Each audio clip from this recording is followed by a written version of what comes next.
Businessman Opinion. Mitra bisnis Bank Dunia mengomentari program makan gratis Presiden terpilih Prabowo Gibran yang menelan anggaran hingga 71 triliun rupiah. Tidak efektif mengatasi stunting. Pelaksanaan program ini membutuhkan perencanaan yang matang agar tidak terjadi banyak masalah di lapangan.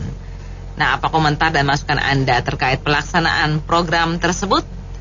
Silakan berikan opini Anda di 633-9160 atau WhatsApp call di 0816-924-924. Ya, ini sebetulnya makan siang gratis ya. Ya, makan siang gratis. Yang saya tahu ini memang agendanya waktu ini ya, kampanye betul. ya, Pak Prabowo Gibran ya.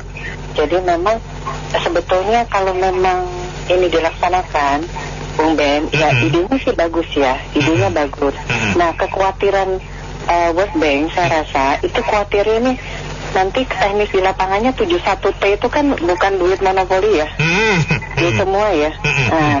Nah, mungkin kekhawatiran World Bank ide bagus, tapi implementasinya, aplikasinya di lapangannya jangan-jangan customernya KPK jadi nambah, ya kan? Ya. Itu aja mungkin kekhawatirannya. Sebetulnya makan siang gratis di sekolah, saya kan mak-mak ya Bung Ben ya. Sebetulnya saya setuju ya, karena program ini pun sudah diterapkan di negara-negara maju di dunia ya. Itu sudah ada ya. Jadi kita sebelum ketinggalan kereta. Karena memang itu tadi jangan sampai dana APBN yang sekian banyak ini, ya kan? Nah, ini jadi mainan gitu loh, ya kan? Itu kekhawatirannya ya KPK jadi banyak kerjaan nanti setelah ini, jangan sampai. Sebetulnya saya usul begini, itu kan sebelumnya ada kantin, ya kantin sekolah, ya UMKM. Nah, bagaimana supaya UMKM yang biasa di kantin-kantin sekolah ini kalau 71T harusnya dari SD, SMP, SMA mungkin sampai kampus ya? Iya, saya rasa dana sebesar ini kalau perlu dari TK, ya dari PAUD, SD, SMP, SMA sampai universitas. Ya, kalau memang benar-benar dananya dimaksimalkan ya. Jadi kantin-kantin UMKM itu supaya mereka juga kebagian rezeki gitu ya Bung Ben ya, nggak kehilangan berkat rezeki mereka. Ya diberdayakan lah, misalnya kan jam hari sekolah kan Senin sampai Jumat ya, kalau anak saya Sabtu tuh libur ya. Ya mungkin hari Senin UMKMA ya toh. Tapi bisa juga opsi kedua diberdayakan emak-emak di situ, ya kan? Kalau mama itu kan istilahnya kalau dulu ada apa sih namanya POMG ya, Komite Orang Tua Murid dan Guru ya, betul. Iya, itu diberdayakan. Mereka yang masak, nggak mungkin mama itu masak makanan buat anak-anaknya kan yang asal. Betul. Ya, jadi mereka diberdayakan di Senin sampai Jumat itu dibagi rata ya. Jadi istilahnya UMKM yang ada pun, kantin yang ada juga, wah ini rezekinya hilang gitu kan, jangan sampai. Itu kasihan juga mereka gitu. Ya, saya rasa ini ide bagus, cuma ya itu tadi implementasinya. Pelaksanaannya, ya saya agak khawatir ya, jangan kan 71T ya, kan 1T aja mungkin agak khawatir ya. Jadi memang kita trustnya, ya kan, ini berarti trust World Bank ke kita ya, ini karena mungkin indeks korupsi di kita kan masih ya tinggi. Masih rapot merah lah, ya kan. Ya, jadi saya rasa ini ide sudah bagus dan sudah disinergikan juga, sudah sudah di-ACC sama Kemenku ya, Kementerian Keuangan, ya kan. Pasti ini sudah diagendakan untuk RAPBN tahun berikutnya gitu loh. Cuma ya hati-hati nih, ya. Nanti ya tadi saya bilang customer KPK jadi banyak sih langganan gitu kan, jangan sampai. Itu aja sih. Kalau mama sih setuju aja, karena gini Bung Ben, nggak semua misalnya sekolah negeri ya, nggak semua kan uang jajan anak sekolah. Mungkin kalau di sekolah swasta menengah oke lah ya, mereka uang jajannya jor-joran, orang tuanya mampu gitu kan. Tapi kan ada sekolah-sekolah yang memang kemampuan orang tuanya boro-boro ya, ngasih uang jajan, ya kan? Mungkin ngasih sarapan aja udah bagus gitu loh, ya kan? Ya ini membantu. Jadi bisa nanti bisa dievaluasi nih mungkin untuk anak-anak usia ya maksudnya tanpa tebang pilih ya, mau negeri mau swasta, itu kan juga anak sekolah, ya kan? Iya. Lansia, kalau perlu lansia juga lansia yang tinggal sendiri itu makan siang atau disabilitas ya, jadi tepat sasaran. Jadi nanti perlu dievaluasi lagi, nggak hanya anak sekolah untuk yang untuk anak sekolah ya khususnya. Tapi memang ini untuk stunting tadi, memperbaiki stunting gizi buruk, memang ini salah satu metode mungkin ya, kan nggak ini ya, salah satu metode mungkin yang bisa dipakai ya ini. Ya, kalau menurut saya setuju sama pendapat World Bank ya, Pak. Pertama, tata kelola dalam struktur kenegaraan kita. Di situ saya menilai bahwa kita sudah memiliki program yang jelas waktu Presiden Pak Soeharto dulu menciptakan wacana sandang pangan papan itu yang prioritas, ya kan? Artinya kan di sana badan lembaga memaksimalkan gudang yang digunakan sekarang direvolusi atau direvitalisasi sebagai daya tahan beras umpamanya 5 tahun diendapkan di dalam gudang itu. Kalau dilapisi plastik, bagaimana kualitas beras yang dimaksud? Apakah bisa gudang ini bertambah besar dan invest beras kita pun bisa bertumpuk-tumpuk tanpa merusak fisik dari beras itu sendiri. Menurut saya begitu ya Pak, kalau masalah sandang pangannya. Terus yang keduanya, persoalan yang sekarang dihadapi Pak Prabowo seharusnya kepada lebih daripada ekonomi itu sendiri. Bagaimana redenominasi ini berlaku? Ya kan Pak?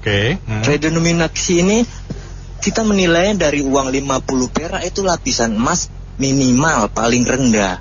Uang minimal paling mediumnya seperti uang 500 melati atau 500 polos. Begitu yang selanjutnya, yang pertama kelapa sawit. Itu grade A-nya emasnya memang udah tercapai. Dari 3 dari kelompok mata uang kita yang mengangkat dari rupiah ke perak, sen ke perak, masuk ke emas. Dan amonium atau titanium, itu yang menjadi poros sebagai pertambahan nilai total aset pertumbuhan tiap tahun lah bagi negara kita, investasinya dan lain sebagainya. Itu yang terakhir bagi saya lagi tambahan Pak, kalau seumpamanya struktur pendidikan itu juga berpengaruh dalam membagikan makanan, bagus sih ke masjid DKM-nya yang dibangun organisasinya, karena sertifikasi halal mayoritas Islam lebih ada masjid yang menguasai siswa-siswa yang di sekolah. Selanjutnya kalau yang beda agama bisa ke kantin karena penunjukan badan yang sesuai dari kepala sekolah strukturnya sendiri. Karena kita lihat bisa kita cek bagaimana RRC sama India membina SDM-nya. Kan kita SDM kita sekarang ini yang susah. Lihat aja itu anak-anak di bawah generasi penerus kita. Beda banget. Itu kenapa? Ya nggak tahu ya, karena apakah ada faktor puasa di sana sehingga gizinya kurang. Nah sekarang ini ada program baru untuk mencegah kekurangan gizi buruk usia dini. Coba kita lihat India, mereka itu memberikan susu murni untuk anak-anaknya. Sekarang lihat India semua menguasai dunia ini. Di top manajemen kita semua di Indonesia ini pegawai swasta. India semua Pak. Itu kenapa? Biarpun mereka miskin, tapi gizi mereka dengan susu itu, ya itu salah satunya membuat mereka berpikir dan semangatnya untuk bekerja sangat tinggi. Nah kita ini semangatnya apa? Semangatnya untuk tidur. Kenapa? Gizinya buruk. Nah itu Bank Dunia itu buat supaya kita tetap tidur. Jadi dia nggak suka kita maju. Nah ini pola-pola seperti ini kita harus cermati. Tidak ada yang mau Indonesia ini jadi dari maju.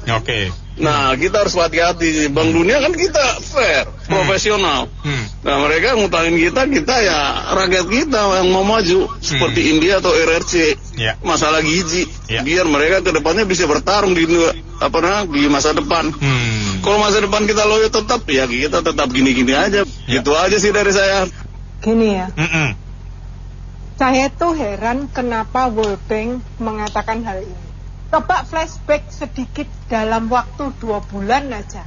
Satu, Morgan Stanley mengatakan GDP ratio debt ratio ke DGP kita akan menjadi 50%.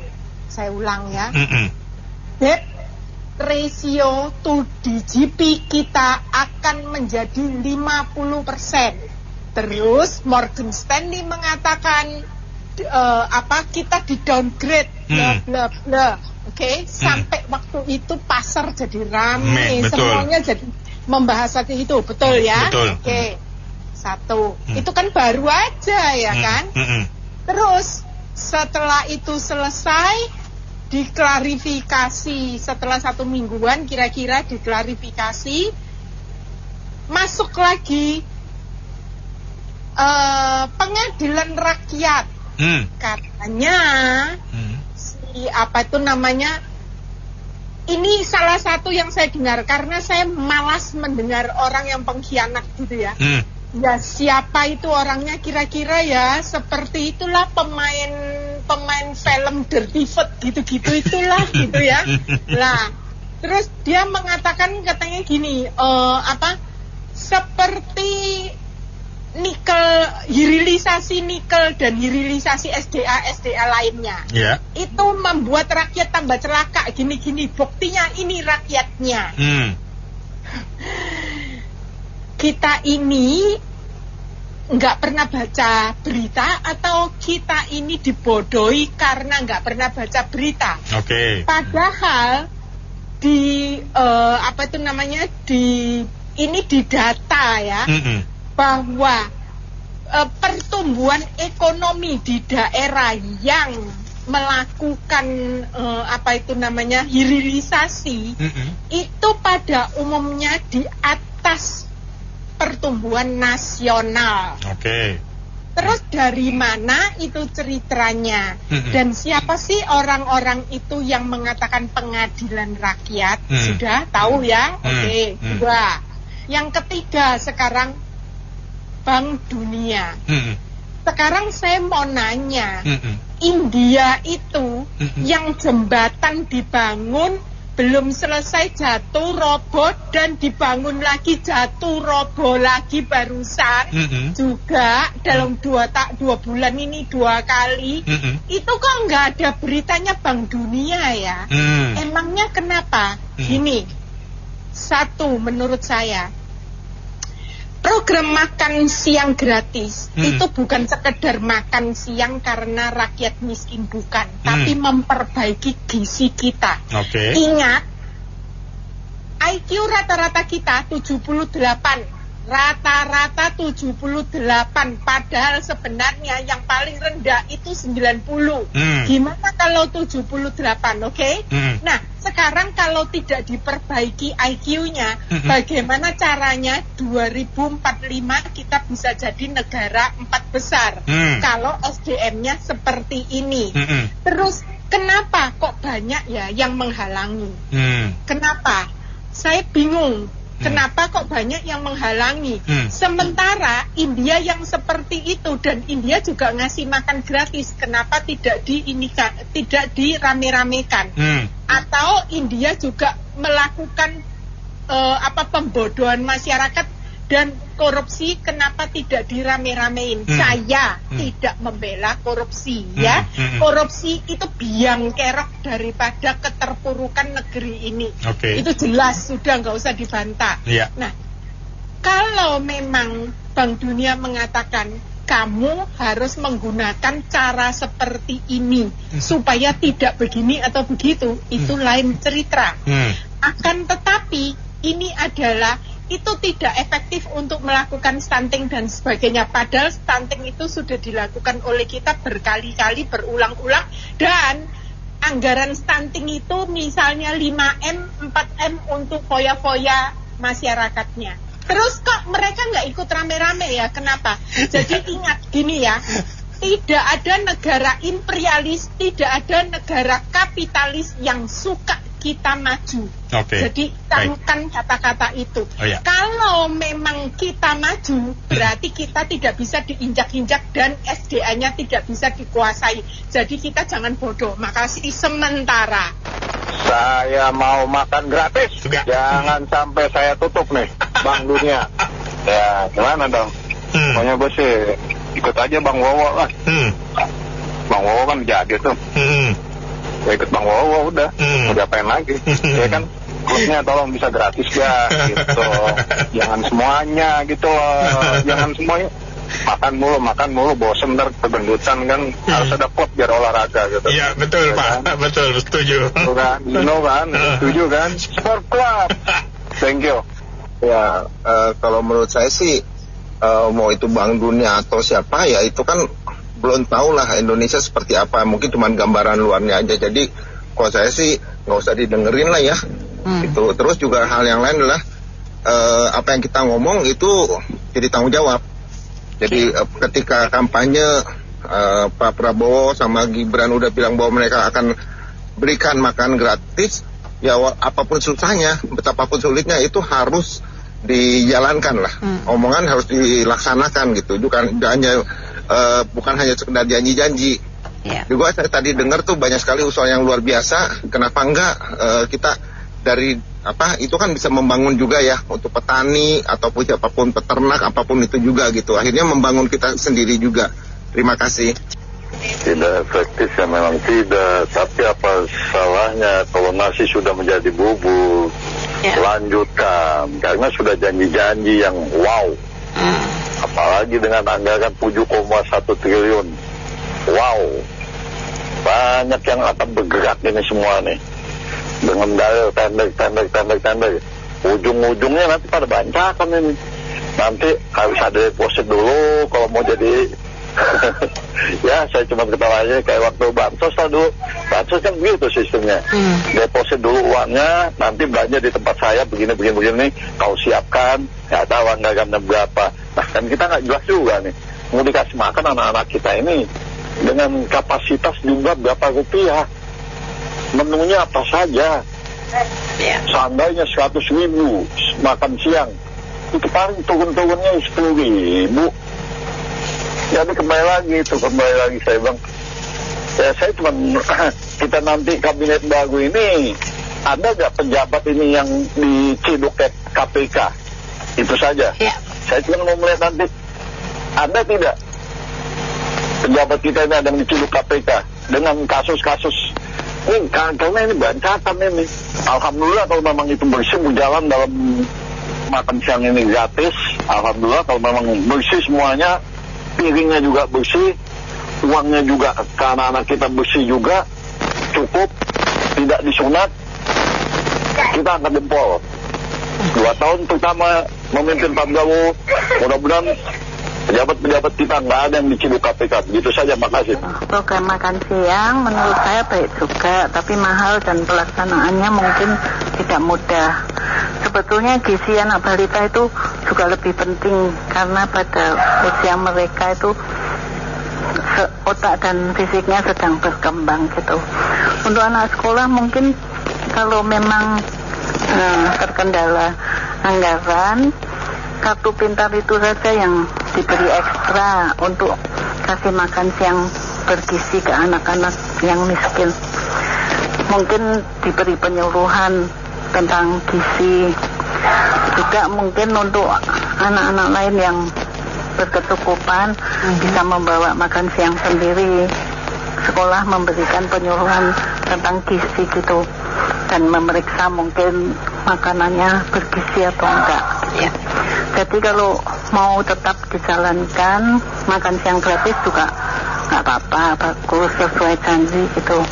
Tapi kalau kendala dengan anggaran ya mungkin itu. Jadi semua anak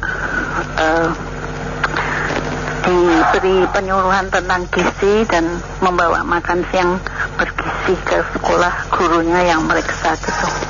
Juga yang kartu pintar kan kalau anaknya nggak dibuatkan makanan bergizi, bisa kartu pintarnya di stop dulu sehingga orang tuanya benar-benar membuat makan bergizi gitu. Mungkin yang kadang kan beberapa ide pernah dilontarkan ya, dilontarkan mungkin dari catering, dari mungkin ibu yang memasak di sekolah. Itu mobilitas orang yang harus melaksanakan itu siapa, harus mungkin ada piket, ada yang belanja, itu agak merepotkan lah kalau saya bilang sih. Memang, cuman yang tujuannya memang baik. Ya karena kita kan nggak bisa pungkiri ya, sekarang banyak sekali ibu-ibu yang mungkin jadi tulang punggung keluarga yang bekerja ya Bu ya. Banyak sekali, bahkan bapaknya bekerja, ibunya bekerja. Nah, siapa yang nanti akan melaksanakan? Nanti kalau misalkan ada ibu yang ditugaskan tapi ada ibu yang nggak bisa karena bekerja, apa nanti itu adil? Nanti dibilang, wah anak kamu saya layani juga, sekarang giliran jadwal piketnya kamu yang harus memasak, ibu malah bekerja, kan gitu kan. Jadi ujung-ujungnya nanti malah gotok-gotokan. Menurut saya sih ada yang lebih praktis ya. Kita kan sekarang udah zamannya instan. Sekarang aja saya kalau berangkat kerja kemana-mana itu saya mungkin makan di luar, cuman kebutuhan gizi saya mungkin agak kurang ya, karena makan di luar itu sembarangan, mungkin ya macam-macam lah, mungkin gizinya nggak selengkap ketika memasak di rumah atau kurang praktis atau gimana. Ya saya cukupkan dengan kebutuhan multivitamin. Mungkin hari ini saya minum vitamin B kompleks, besok saya minum bawa kapsul vitamin C, vitamin A. Jadi dengan begitu mungkin besok lagi saya bawa minyak ikan. Jadi ketika saya makan apa aja saya menelan multivitamin tersebut. Jadi dengan begitu saya tetap sehat dan fit. Nah gitu. Jadi saya nggak pada sakit. Jadi menurut saya ya penggantian multivitamin juga cukup ya. Jadi mau anak-anak bawa makan apa aja yang ada di, mungkin bawa roti ya. Ya kasih multivitamin yang B kompleks hari ini, mungkin besok vitamin C, besok vitamin amino A berpatah ya gitu. Jadi diselang-seling. Dengan begitu yang lain gak direpotkan, budget juga gak terlalu mahal, karena multivitamin itu saya rasa gak terlalu mahal. Didapatkan satu kapsul aja misalkan yang merek yang B kompleks itu satu butir cuma 1.500 ya udah bisa dapat kecukupan gizi vitamin dengan cukup, walaupun saya makan apa aja. Itu aja, terima kasih. Emang itu emang gak efektif lah, kayak seolah-olah orang Indonesia itu gak bisa ngasih makan anaknya. Itu semuanya tiga, semua itu 71 triliun tuh. Yang lebih bagus tuh cari yang lebih bagus lah, dari momennya internet lah, apalah. Ini kan internet kita kan lagi hancur-hancuran ini. Nggak ada ahlinya. Ahlinya itu buktinya tuh chipnya tuh bocor, bobol, nggak ada backupnya. Itu sangat luar biasa. Judi online juga, judul itu. Itu semua, karena ini era-era teknologi, era ilmu informasi. Jadi diperkuat informasi itu, jangan makan gratis gitu. Semuanya itu nggak berfaedah. Gelontorkan 71 triliun itu buat komunikasi, buat informasi. Jadi anak-anak kita menjadi anak-anak yang unggul dalam informasi. Karena sekarang eranya udah informasi. Era industri udah lewat, era pertanian juga udah lewat, agraris itu udah lewat, semuanya udah lewat. Jadi itu perlu ditekankan itu masalah informasi. Ya udah. Makan siang gratis itu buang duit. Itu pekerjaan yang paling bodoh itu. 71 triliun itu besar sekali. Mana ada duit itu buat menyusahkan kita nanti. Wah gitu. Nggak ada orang Indonesia itu nggak bisa kasih makan, nggak ada itu. Itu bohong-bohongan aja itu. Satu, ladang korupsi. Kedua, nggak ada manfaatnya. Gila itu. Saya sedih lihatnya itu. Gila. Saya mau kasih respon yang berbeda dengan semua pendengar. Berbeda jauh. Pertama saya mau jelaskan dulu begini. Kalau dibilang makan siang gratis judulnya, wah itu udah kebangetan. Karena orang kaya dikasih makan siang gratis berarti nggak benar kan? Jadi kalau judulnya ditangkap begitu, berarti pemerintahan Prabowo Gibran itu udah nggak benar. Jadi judulnya ini terlampau bombastis.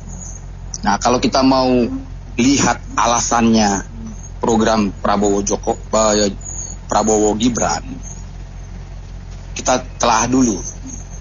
Nomor satu, ya, bahwa masalah bangsa ini besar sekali. Tapi dari zaman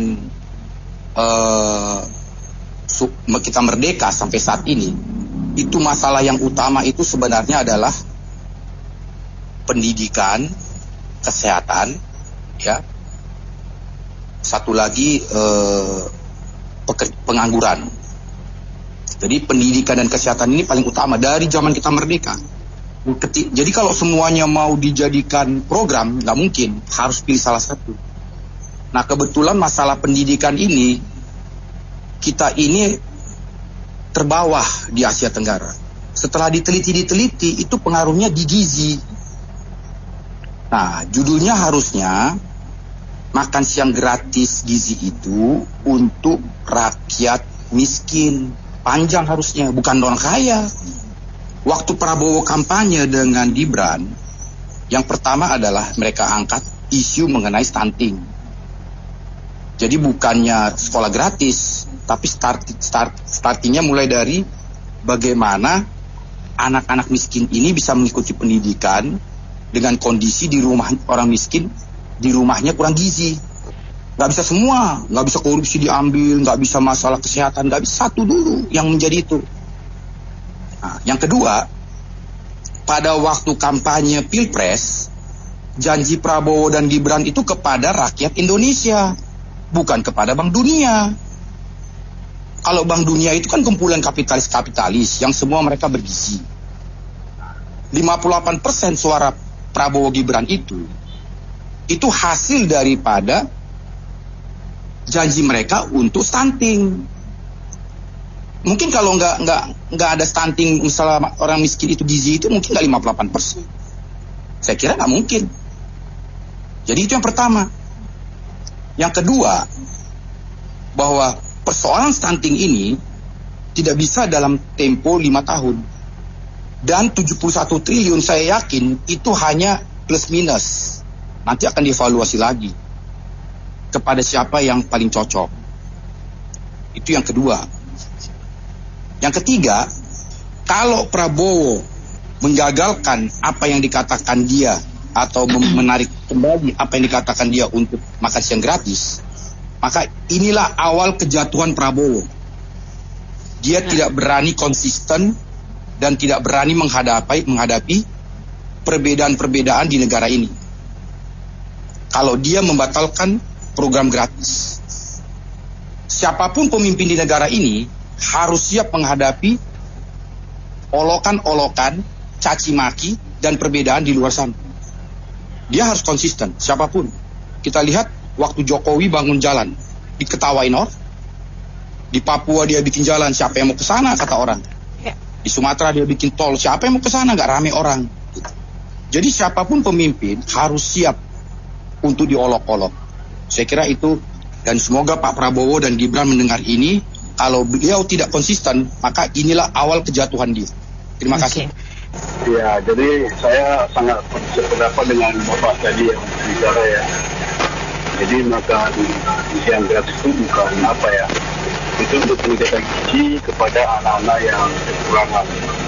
Dan itu programnya sebenarnya bukan programnya Prabowo Gibran. Itu sudah disusun oleh Menteri Keuangan sendiri, Sri Mulyani. Jadi semuanya mendapat dukungan dari Bu Sri juga, Menteri yang sekarang ini. Jadi kita ini sekarang ini banyak salah kaprah, seolah-olah itu programnya, memang programnya siapa, Presiden mendatang, tapi itu sudah disusun. Dia punya anggaran dari Menteri Keuangan yang berjalan ini. Itu aja yang saya sampaikan. Dan itu saya sudah sering dikemukakan dalam seminar itu, bahwa itu adalah program yang disetujui oleh Menteri Keuangan sendiri juga. Terima kasih. Sebenarnya program kesehatan gizi atau stunting itu sebetulnya dulu sudah bagus ya, pemerintah waktu dulu melalui program jalur posyandu dan sebagainya itu udah sangat baik ya Pak ya, untuk memberikan asupan gizi kepada bayi-bayi atau usia balita ya Pak ya. Tapi ya memang mungkin sekarang kalau menurut saya jalur itu yang paling pas Pak, untuk efektivitas bagaimana mengantisipasi dari anak usia balita sampai menjelang dia masa kanak-kanak. Nah itu dimulai dari posyandu di tingkat RW Pak, yang sekarang yang sudah dilakukan. Nah itu perlunya ada kerjasama dengan puskesmas dan sebagainya Pak, Jadi bukan hanya di sekolah, ya di sekolah itu kan kalau anak-anak yang udah usia sekolah. Nah ini kan kalau usia balita untuk stunting itu kan dimulai dari usia balita asupan gizi itu Pak. Kalau karena fase pertumbuhan yang paling tepat tuh di usia balita itu yang pertama supaya mereka tingkat kecerdasan, pertumbuhan gizinya dan sebagainya Pak. Nah di usia anak-anak itu juga menurut saya dilihat dia kalau memang di program sekolah makan gratis itu dilihat di wilayah-wilayah yang memang tingkat kemiskinannya tuh tinggi misalnya di pedalaman dan sebagainya. Itu yang perlu. Kalau di kota saya rasa sih hampir sebagian orang sudah mendapatkan asupan gizi yang cukup ya, seperti di Jakarta, di kota-kota besar itu saya pikir itu sudah tingkat konsumsi asupan gizinya sudah baik. Nah yang perlu ditekankan ini dilihat dari skala prioritas Pak. Daerah-daerah mana yang tingkat kemiskinannya itu tinggi, itu yang perlu diprioritaskan, termasuk wilayah-wilayah yang memang stuntingnya tinggi itu Pak. Jadi supaya pemerintah betul-betul merencanakan secara matang Pak. Jadi ada semacam peta wilayah yang dilakukan oleh pemerintah agar saluran dana itu betul-betul efektif Pak. Lumayan Pak, ini 76 triliun itu kan tidak sedikit Pak untuk anggaran sebesar itu supaya dana itu tidak tersalurkan dengan baik. Itu aja Pak. Jadi ada semacam peta wilayah yang dilakukan oleh pemerintah dalam rangka mendistribusikan makan gratis tersebut ya. Walaupun ini sebetulnya dilihat lagi karena memang ini udah program pemerintah ya harus dilakukan. Cuma perlu perencanaan yang matang, itu aja Pak. Terima kasih. Ya, jadi menurut saya sependapat sama Bapak yang barusan itu mencegah sesuatu, mencegah stunting, mencegah sesuatu kekurangan gizi bagi balita atau anak-anak kecil itu ya harus dari akar-akarnya. Maksud saya itu dari ibunya itu hamil, ibunya sendiri kalau kekurangan gizi ya tentu janinnya atau bayinya ya kekurangan gizi sehingga dilahirkan dengan gizi kurang. Baru setelah itu jadi harus dari akar-akarnya dulu. Yang paling dekat kepada masyarakat yang paling bawah itu kan posyandu ya, pos pelayanan terpadu. Jadi saban hari, saban bulan itu ya harus ditimbang, diukur, dicek. Jadi ibunya ini hamil apakah kekurangan gizi atau tidak, sehingga kita memberikan obat sesuai dengan penyakitnya. Jangan asal tabur. Uang itu kan dari APBN tidak mudah di ini, akhirnya digenjot terus PPN lah, PPH lah, macam-macam digenjot terus, tapera lah, jam sostek lah, habis itu BPJS lah, macam-macam. Itu kan namanya negara punya kewajiban. Jadi menurut saya dana dicari dari sumber daya alam, ekspor mineral segala macam itu dimanfaatkan dengan baik, tepat sasaran. Yang utamanya itu adalah pemberantasan korupsi itu harus dijalankan. Jangan APBD-nya itu dikorupsi sehingga semacam posyandu, rumah sakit, termasuk puskesmas itu diperkuat sehingga paling akar pokoknya itu yang paling dasar itu ibu-ibu hamil diperiksa rutin sebulan sekali, 2 bulan sekali. Habis itu anak kecil ya ditimbang, dari balita itu sudah ditimbang gizi cukup atau tidak cukup. Jadi diberikan pembiayaan atau diberikan dananya itu adalah yang paling di ujung tombak itu yang itu menyangkut ke data nasional. Jadi setiap daerah didatakan, sudah ada data dari zaman dahulu. Itu saya kecil itu sudah sering data-datanya itu kemana semua kan begitu ya. Kerja bola balik, bukan ada satu data nasional yang baik. Jadi dana itu yang sudah sulit didapat oleh negara dari rakyat dipergunakan yang penuh dengan kualitas dan tepat sasaran ke akar pokoknya. Jadi jangan makan gratis untuk anak-anak SD. Dia dari kecil, jangan-jangan dari bayi itu, dari dalam perut ibunya itu, ibunya sendiri sudah kekurangan gizi sehingga dilahirkan ada yang telinganya besar, kadang ada yang kepalanya agak besar. Kan kasihan sekali. Memang China Pak, itu puluhan juta masyarakat yang termiskin, itu saja dalam 10 tahun itu bisa dientaskan. Apalagi di Indonesia seharusnya sumber daya alam yang begitu kaya itu. Koruptor Pak, dibabat habis, dana dipergunakan untuk warga yang miskin. Itu perlu pemimpin yang tegak lurus, tidak boleh bengkok-bengkok. Demikian Pak, terima kasih. Saya hanya mau nambahin, harus ketegasan dari Prabowo atau enggak.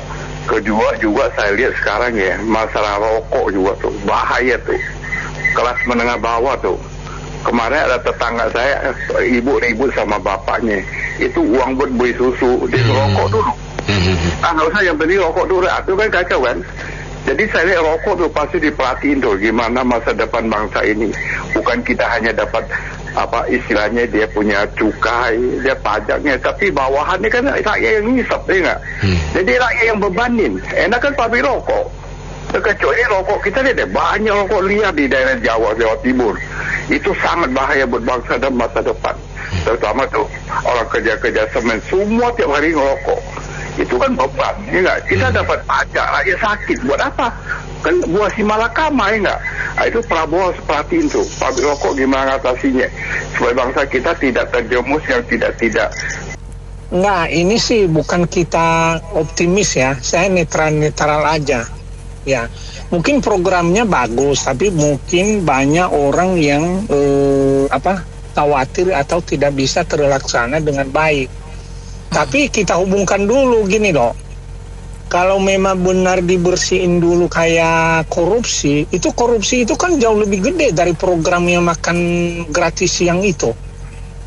Ya, 300 berapa itu? 300 triliun. Nah, coba kalau saya sih optimis bisa ya, bukan saya pro Prabowo atau enggak, tapi dibereskan dulu korupsi itu karena jauh lebih gede dari program makan gratis ini. Nah, kalau memang misalnya benar-benar dibereskan ini masalah korupsi, hukumnya tegas. Nah, saya dengar dulu kemarin itu siapa yang survei ya, nggak tahu benar juga atau bagaimana. Kalau memang benar-benar itu korupsi dibersihkan ya di bumi Indonesia, tanpa kerja katanya itu kebagian per kepala itu 20 juta per bulan. Nah, kalau memang benar, tapi kalau nggak diberesin masalah korupsi ya ini juga makan gratis juga susah juga, apalagi kontrol di lapangan gini-gini. Yang penting program itu sebenarnya bisa, asalkan korupsi itu, karena korupsi itu jauh lebih gede dibanding dana makan gratis ya yang direncanakan oleh Prabowo. Ya itu aja sih. Masalah korupsi, bapaknya Pak Prabowo tuh, Pak Sumitro, zaman beliau masih in charge ya, mengatakan bahwa anggaran negara Republik Indonesia ini selalu hilang 20% di korupsi. Ya, kira-kira nih kita bisa kira-kira sekarang itu lebih baik apa lebih buruk? Nah, berita korupsi itu kemana-mana.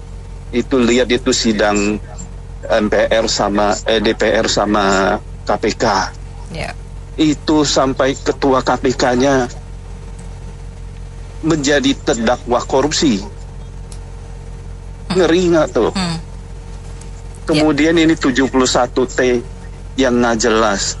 Lembaga internasional sudah menyatakan pendapat. Bukan kita ini ya skeptis atau apa. Program bagus, tapi kalau di tangan orang nggak benar, itu rusak. Apa yang bagus juga jadi rusak. Itu inti masalah kenapa lembaga internasional menyatakan pendapat itu. Karena SDM kita belum siap. Segala tambah proyek, segala yang ada aja hilang melulu, apalagi bikin baru gitu. Wrong man in the right place ya. Selalu begitu. Jadi betulin man-nya dulu itu. Baru kita pikirin. Katanya dulu waktu kampanye jadinya 400 triliun. Kok sekarang jadinya 71 triliun. Gimana nih 400 jadi 1. Kan nanti ada kementerian ini, kementerian makan siang. Kementerian makan siang dan gratis, kemudian ada direktorat susu gratis. Jadi kelihatannya terus ada perubahan lagi, kata bukan makan siang sekarang. Makan pagi yang menunya apa, memenuhi syarat apa gitu. Oh iya. Jadi memang kelihatannya belum matang. Kita lihat aja lah, mudah-mudahan aja menjadi kenyataan. Masalah itu mau dikorupsi atau enggak itu belakangan lah. Karena ini kan lahan baru nih, jangan sampai nanti ada jagung berasa singkong. Programnya sih baik-baik aja nih, tapi kan perencanaan, pelaksanaan, terus pengawasan. Nah, itu anggaran 71 itu belum dipotong pajak PPN 11%, PPN 2% loh. Tidak bulat segitu. Nanti sampai di promosi nanti disunat lagi 10% dan sebagainya. Itu sampai bawah itu ini empiris loh. Setiap ada kegiatan, saya dulu kan di pemerintahan itu. Ini empiris. 40 hilang, 50 kan pelaksanaan. Nah 60 40 masih bagus lah. Nanti kan di subkon kan nyaris 10%. Nah, itu kan, ini kan nggak pernah dihitung sampai di situ mungkin. Pajaknya yang banyak. Ini dari penggelembungan jelas ada. Tadi ini makanya harus detail perencanaannya, makanan itu makan siang.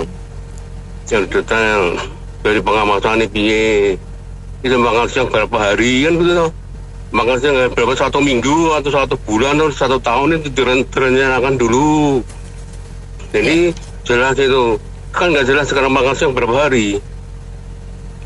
Nah, ini kan yang dipertanyakan begitu loh.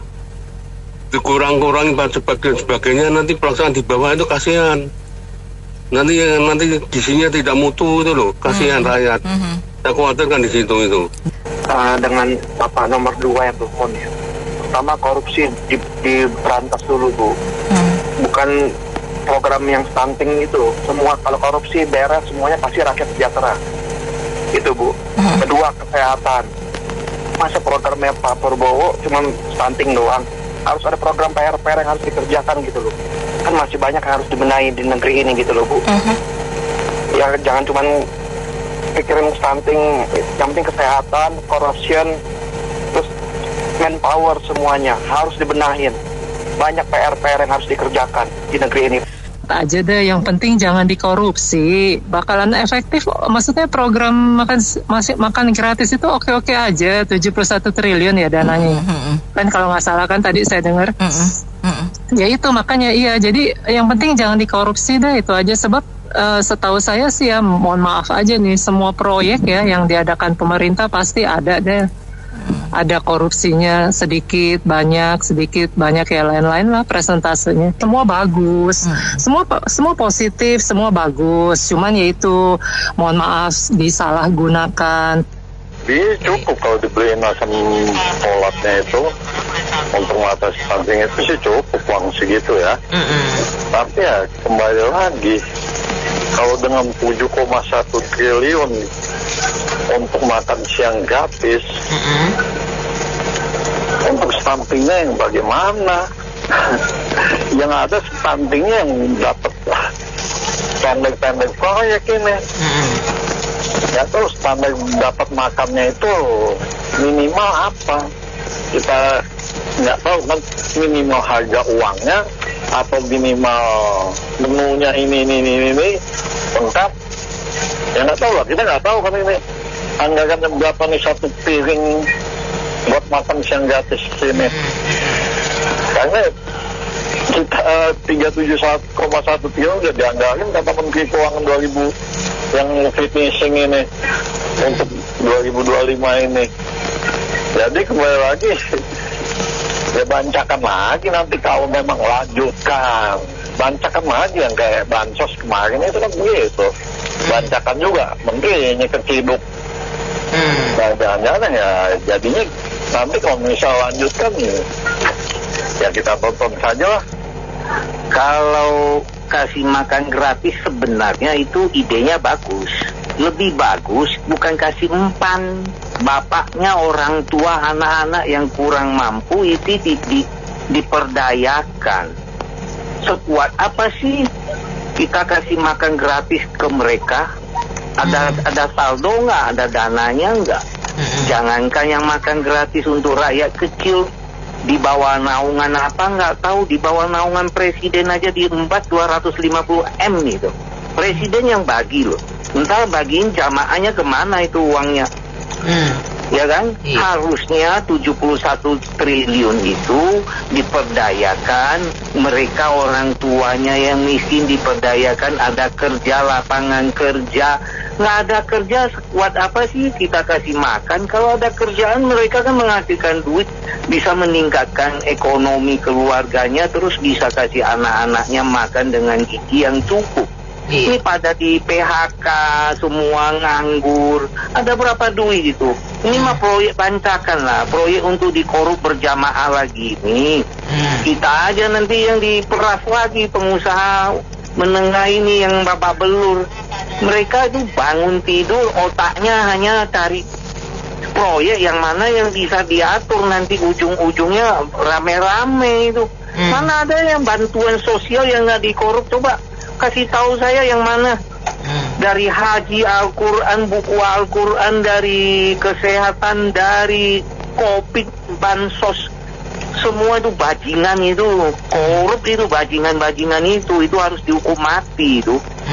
Ya kan? Bukan hanya ngomong bantuan sosial, makan gratis, makan bergizi, judulnya 1001 judul. Cobalah di DPR itu pembuktian terbalik, hukumannya mati kayak Cina gitu, miskinkan aman negara ini. Jadi mereka nih banyak oknum pejabat-pejabat bangun tidur itu hanya pikiran gimana kita buat proyek, gimana perutnya kenyang. Itu coba lihat aja sekeliling istana negara itu pejabat-pejabat oknum-oknum tertentu kaya raya, bos. Ampun deh. Ya, dari bea cukai, di imigrasi saya punya customer dari Cina masuk sudah minta itu, baru kasih paspor remimpi katanya. Bingung nggak itu Cina kasih tahu ke kita.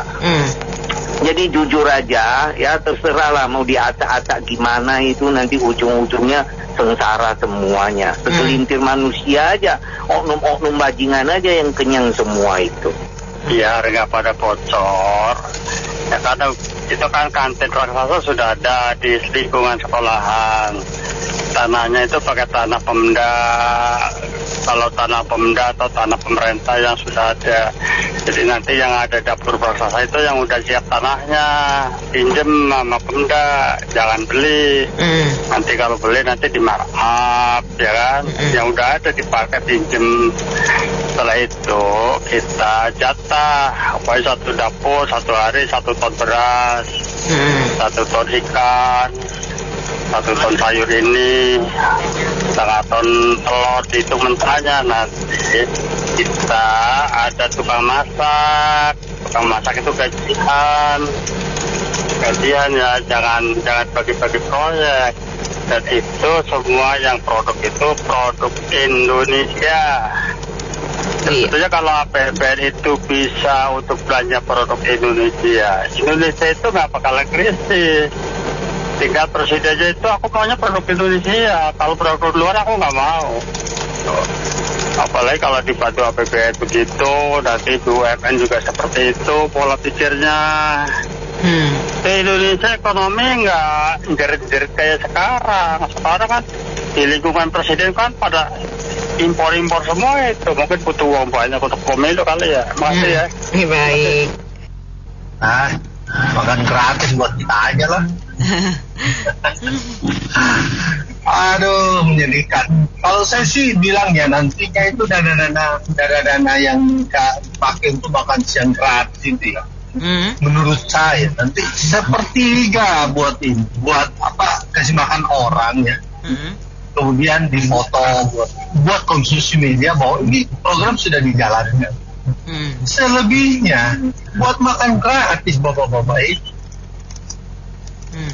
Ya cuman sebenarnya kita tidak boleh juga sih upload gimana ya, cuman ya negara ini ya bener juga tadi bapak yang sebelumnya ngomong itu, apa sih yang tidak dikorup di Indonesia ini, waduh parah banget. Nah, apalagi kalau sudah jelas-jelas makan gratis, ya sudahlah pasrah saja sama rakyat kita ini. Ya kalau saya sih itu mungkin dilakukan, dan menurut saya harus dilakukan ya untuk perbaikan gizi ya, tidak semua sekolah. sekolah-sekolah yang khususnya menengah ke bawah ya. Caranya gimana ya? CSR lah, perusahaan-perusahaan besar tuh bantu ya, bagian dari CSR-nya gitu. Kalau soal utang ya saya nggak setuju. IKN tuh program negara, mendingan pertanian, nggak usah ekspor beras, itu dulu benahin. Ngapain buat IKN segala. Terima kasih. Baik, terima kasih Pak Budi dan semua mitra bisnis yang sudah bergabung dalam sesi kali ini. Saya Anita Wijaya.